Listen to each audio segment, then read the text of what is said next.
at all. Please come on in, come and sit down in the room palace. Sorry to keep you waiting. No, not at all. You're a future monarch. You've had a chance over more than 30 years now to observe our current monarch, the Queen. What, from the very particular perspective that you have as a future king, what has impressed you most about her? I think the Queen's duty and her service, her tolerance, her commitment to others, I think that's all been incredibly important to me, and it's been a real sort of guiding example of just what sort of a good monarch can be. And it's been incredibly insightful for me growing up, watching her leadership in that role. So what in particular would you say you've learnt from her, from observing her? I think just the qualities that are essential for somebody in a leadership role. I think it's important to grow into a particular role with the right characteristics and the right qualities. And I think she's exemplified that in everything she's done. And has she made a point of guiding, in a sense, instructing you as the future king about, as it were, the art of monarchy? Has she sort of taken you aside on many occasions and done that?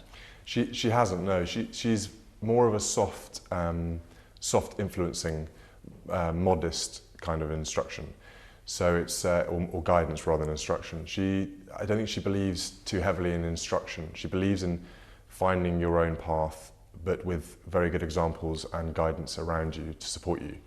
And I think that's what she's found to be the most effective for herself, is the fact that she has been able to, over the since 1952, the many years, understand how best she can make an effect with her role. And I think it's all about finding your way with the right people, the right support, close family around you to guide you. And I think she sees that more important than instructing. And taking a very long-term view of things. I think there's an element of, there is a long-term view to look at. It's not short-term as much as in politics.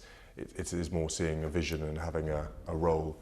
And it's about representing timeless values. I think it's very important. It's you've got to mix the traditional with the modern, and I think that's something she's done extremely well.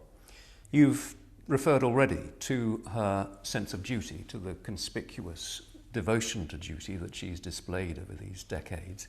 To what extent would you say that you share that degree of devotion to royal duty? I think royal duty is extremely important. I think it's part of the fabric of what the royal family and any future monarch has, and it's something that is very important. And I take duty very seriously. I take my responsibilities very seriously.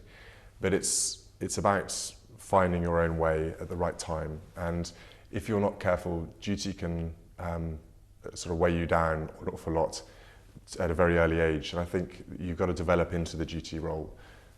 It's something that I take very seriously, but with my family and with my role of air ambulance, for instance, I think there's a number of things I've got my fingers in many pies at the moment that I want to keep an eye on, and that will change as life goes on, and I'll take on more.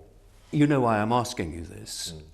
It's because there is an impression in some quarters that you are in some way a slightly reluctant royal. You will have seen, or I'm sure people will have told you about some of the stories, some of the headlines in recent weeks and months. Work-shy William, I think some of them have said. Yes. Now, there's also been criticism of the Duchess, of similar vein. How do you respond to that? Do you regard that criticism, that impression, as being a fair one? To be honest, I'm going to get plenty of criticism over my lifetime, and it's something that I don't completely ignore, but it's not something I take completely to heart. I'm concentrating very much on my role as a father. I'm a new father, and I take my duties and my responsibilities to my family very seriously, and I want to bring my children up as good people, with the idea of service and duty to others very important. But if I can't give my time to my children as well, then I worry about their future. Plus the serving the community with the air ambulance, I'm very I find the air ambulance role very important to me. It's serving the community working alongside extremely good professionals in the medical profession. And then there's my royal responsibilities, which I still keep going, and which, when the Queen decides that she's going to hand down more responsibilities, I'll be the first person to accept them. But clearly from what you're saying, this division of your life into these three components, the royal duty, air ambulance pilot, and your family, clearly that's very important to you. Now I wonder whether that division into these three parts, the fact that then you are not fully engaged at the moment in royal responsibilities, does that have the full agreement and endorsement of your grandmother, your father? Absolutely. My grandmother and my father are 150% supportive behind everything I'm doing, and Harry and Catherine. They very much understand, whilst my grandmother is still extremely active at the helm of the royal family as the monarch, my father is incredibly busy with his charitable activities and other responsibilities.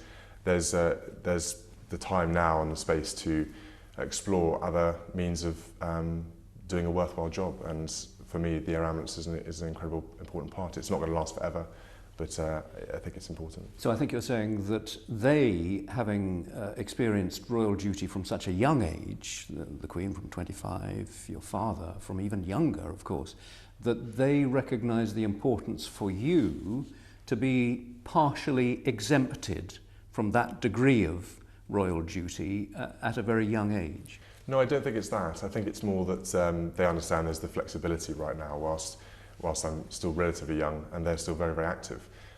There's an order of succession, and I'm at the bottom at the moment. So there is the time and space in the future to take on more and develop more. Yeah, and clearly, as the Queen becomes 90, and we mustn't forget, as your grandfather approaches the age of 95, clearly a greater share of the royal burden will fall on you, and as that happens, you will grasp it willingly.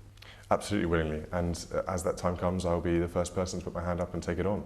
But like I said, my grandfather is so active as well, and he's unwilling to slow down. My grandmother is very much at the helm, and my father is extremely busy. So there's a lot of very hard-working members of the family already in place, and I look up to that, and I see they do a fantastic job. So you would expect to continue to be an air ambulance pilot for the foreseeable future, for some years? Yeah? I have a contract, and when my contract runs out, that would probably be a time that I finish. I'd like to just explore a little what kind of king will William V be. Now, we've become used to the present Queen being pretty scrupulously detached from all issues. Your father, on the other hand, as Prince of Wales, of course, is very much involved in all sorts of issues and has indicated that he would wish to convene when he becomes king, make heartfelt interventions, I think is the phrase that's been used. What's your sense of what it is acceptable for a constitutional monarch to do? How involved can a constitutional monarch be in current issues? It's a very good question, Nick, and it's something that occupies a lot of my thinking space as to how on earth you would develop into something modern in today's world. And I take a lot of, I'm in a unique position, and actually a very privileged position to be able to see some of this now, which is that I've got my grandmother who takes a very, if you like, more of a passive role in how she believes her role should be. She's above politics. She's very much away from it all and keeps us alert. And I've got my father who minds an awful lot about many of the causes he's involved in and really digs down into his charitable areas as much as he can. So I have an equal sort of idea as to how my role could benefit everybody in the future. It's not something that I've, right now, it's at the top of my priority list to think about. I think about it just quietly when I get a few minutes or when something pops up and it reminds you to think about it. But I think in the Queen I have an extraordinary example of somebody who's done an enormous amount of good, and she's probably the best role model I could have in front of me. I mean, it does sound as though you do spend quite a lot of time thinking about it. Each monarch brings some of their own personality to the role, and I sense that you're saying that when the time comes, you will hope to be a rather more modern monarch and bring something of that sense to the role. Well, I think the royal family has to modernise and develop as it goes along, and it has to stay relevant, and that's the challenge for me, is